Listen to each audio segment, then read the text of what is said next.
अमरीकी सदर Donald Trump रवा हफ्ते गजा में जंगबंदी मुआहदे के लिए पुरुमीद सहाफियों से गुफ्तगू में कहा, इस हफ्ते हमास के साथ डील करने का अच्छा मौका है, कुछ यरगमाली रिहा हो सकते हैं। ईरान की जौहरी तनसीबात को तबाह कर दिया, ईरान से मुस्तकिल मुआहदे के लिए नेतन्याहू से बात करूंगा।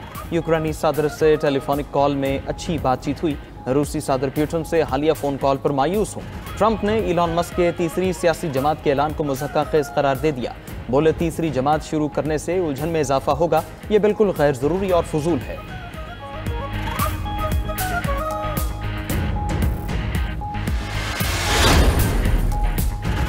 गाजा में जंगबंदी, इजरायली वजीर आजम नेतन्याहू अमरीका पहुंच गए, अमरीकी सदर डोनाल्ड ट्रंप से मुलाकात करेंगे। दोनों रहनुमाओं की बातचीत में गाजा जंगबंदी सरफहरिस्त होगी। नेतन्याहू ट्रंप मुलाकात में मीडिया को रसाई नहीं दी जाएगी, खबर एजेंसी का दावा। मंगल को नेतन्याहू अमरीकी नायब सदर जेडी वैंस और कांग्रेस अरकान से मुलाकात करेंगे। नेतन्याहू जुमेरात को इजराइल वापस रवाना होंगे। उधर इजरायली वजीर आजम के दौरे अमरीका के खिलाफ वाशिंगटन में मुजाहरा, गाजा पर इजरायली हमलों की मजम्मत, फलस्तीन की आज़ादी के नारे।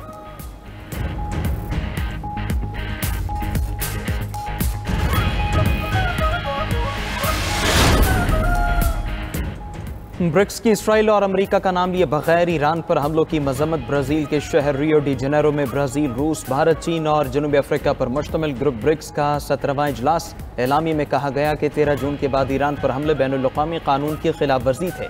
ब्रिक्स तंजीम का गजा में फौरी गैर मशरूत जंगबंदी, मकबूजा फ़लस्तीनी इलाकों से इसराइली फ़ौजियों की वापसी का भी मुतालबा। ब्रिक्स की मजम्मत पर अमरीकी सदर डोनाल्ड ट्रंप सीख पा, ब्रिक्स और इसके हिमायती ममालिक को धमकी, कहा ब्रिक्स की हिमायत करने वाला मुल्क अमरीका मुखालिफ पॉलिसी इसके साथ खड़ा होगा, उस पर 10% इजाफी टैरिफ आयद किया जाएगा।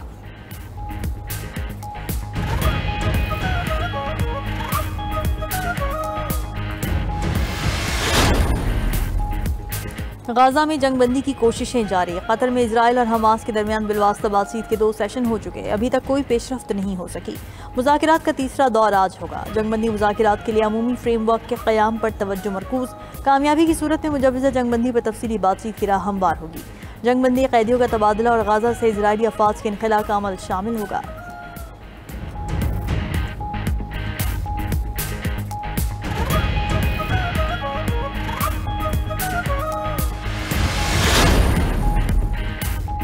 एक तरफ रवा हफ्ते जंगबंदी की बातें, दूसरी तरफ गजा पर इसराइल ने हमले तेज कर दिए। सेहूनी फोर्सेस की वहशियाना बमबारी में मजीद 100 फलस्तीनी शहीद। सुबह से अब तक हमलों में 24 फलस्तीनी शहीद हुए।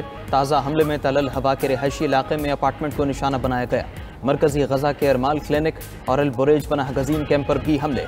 फलस्तीनी हुकाम के मुताबिक शहदा की तादाद 57,418 हो गई। 1,36,261 अफराद जख्मी हो चुके।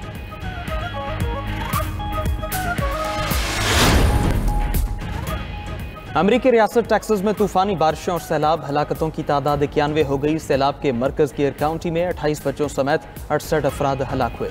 दरिया किनारे वाक़े समर कैंप में तमाम 28 अफराद जान से गए, 40 से ज़ायद अफराद लापता, दर्जनों गाड़ियां भी बह गए। टेक्सास में हंगामी हालत नाफिज, अमरीकी सदर ने ज्यादा मुतासरा काउंटी को आफत ज़दा करार दे दिया। जुमे को टेक्सास के दौरे का भी ऐलान। उधर यूरोप में शदीद गर्मी और खुश्क साली के डेरे, दरियाओं में पानी की सतह खतरनाक हद तक कम। राइन और डेन्यूब जैसे बड़े दरियाओं पर शिपिंग मुतासर होने लगी। पोलैंड में दरिया विस्टूला की सतह तारीखी कम तरीन सतह पर आ गई।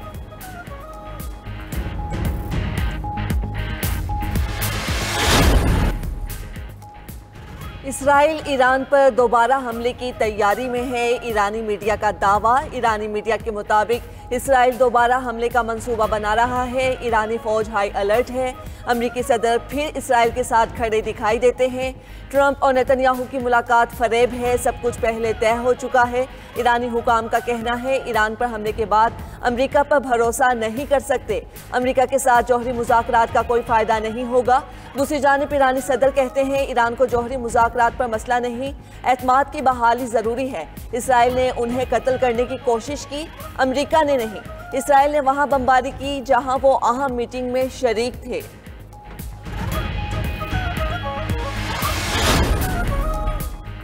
जनूबी कोरिया और जापान की दरामदात पर 25% टैरिफ आयद हो गया। अमरीकी सदर ने जापानी वजीर आजम और जनूबी कोरिया के सदर को खतूत लिखकर मुतला कर दिया। म्यांमार और लाओस पर 40%, कंबोडिया और थाईलैंड पर 36% टैरिफ लगेगा। बांग्लादेश और सर्बिया 35%, जनूबी अफ्रीका और बोस्निया 30% इजाफी टैरिफ देंगे। इंडोनेशिया पर 32%, ट्यूनिस, काजाकिस्तान और मलेशिया पर 25% टैरिफ आयद होगा। अमरीका की जानिब से आयद टैरिफ का नफाज 1 अगस्त से होगा। ट्रंप की ब्रिक्स ममालिक पर 10% इजाफी टैरिफ लगाने की भी धमकी। ब्रिक्स ममालिक में ब्राजील, रूस, भारत, चीन और जनूबी अफ्रीका शामिल। अमेरिका ने यूरोपीय यूनियन को 50% टैरिफ आयद करने के लिए 3 हफ्ते की मोहलत दे दी। अमरीकी शहर फिलाडेल्फिया के करीबी इलाके ग्रे फेरी में फायरिंग, 3 अफराद हलाक, 10 जख्मी। जख्मियों में 2 बच्चे भी शामिल। पुलिस ने एक शख्स को असलहे समेत हिरासत में ले लिया। फायरिंग की वजह मालूम ना हो सकी, तहकीकात जारी।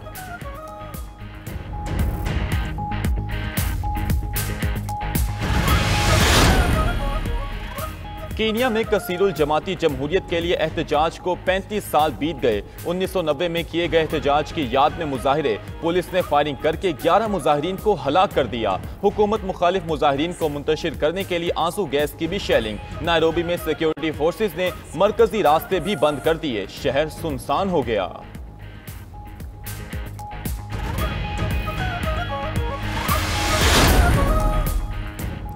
सऊदी अरब में 2022 के मुकाबले 2024 में हज और उम्रा ज़ायरीन की आमद में 101% इजाफा।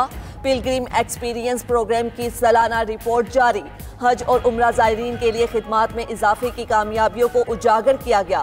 रिपोर्ट के मुताबिक 2024 में 1,85,00,000 से ज्यादा आज़मीन हज और उम्रा ज़ायरीन सऊदी अरब पहुंचे। अमरीकी सदर से इस्राएली वजीर आजम की व्हाइट हाउस में मुलाकात। डोनाल्ड ट्रंप ने फिर पाक भारत जंग बंदी का जिक्र दोहरा दिया। कहा उन्होंने पाक भारत समेत कई जंगों को रुकवाया। एटमी ताकत पाकिस्तान और भारत के दरमियान जंग को तिजारत से रोका। दुनिया में तनाज़ात खत्म कराने की मुसलसल कोशिश कर रहा हूँ। ईरान की 3 एटमी तंसीबात को नॉन न्यूक्लियर बमों से निशाना बनाया। पुरउम्मीद हूँ कि इसराइल ईरान के दरमियान दोबारा जंग नहीं होगी। ईरान के साथ मुज़ाकरात का शेड्यूल बनाया है। उम्मीद है एक और हमला नहीं करना पड़ेगा। यूक्रेन जंग ना रोकने पर रूसी सदर से नाखुश हूँ। यूक्रेन को मजीद हथियार भेजेंगे। हमास गजा में जंग खत्म करना चाहती है। नेतन्याहू ने ट्रंप को नोबेल इनाम के लिए नामजद कर दिया। कहा ट्रंप के लिए नोबेल अमन इनाम की सिफारिश करते हैं। ऐसे मुल्क की तलाश है जो फलस्तीनियों के बेहतर मुस्तकबिल के लिए काम करे। इसराइल ने गजा के जेर कब्जा इलाके खाली करने पर आमादगी जाहिर कर दी। इसराइली वजीर दिफा इसराइल काट्स का कहना है कि गजा के जेर कब्जा 75% हिस्से में से ज़्यादातर खाली कर देंगे। गजा के बकिया 25% इलाके में जंग जारी रखने से यरगमालियों को गैर ज़रूरी खतरा दरपेश होगा। कल के बाद गजा हमास के बगैर होगा। जंगबंदी के नतीजे में हमास 10 जिंदा यरगमालियों को वापस करेगी। हलाक यरगमालियों में से निस्फ की लाशें भी दी जाएंगी। हमास फिलाडेल्फी कॉरिडोर इसराइली फौज के जेर असर रहने पर राजी है।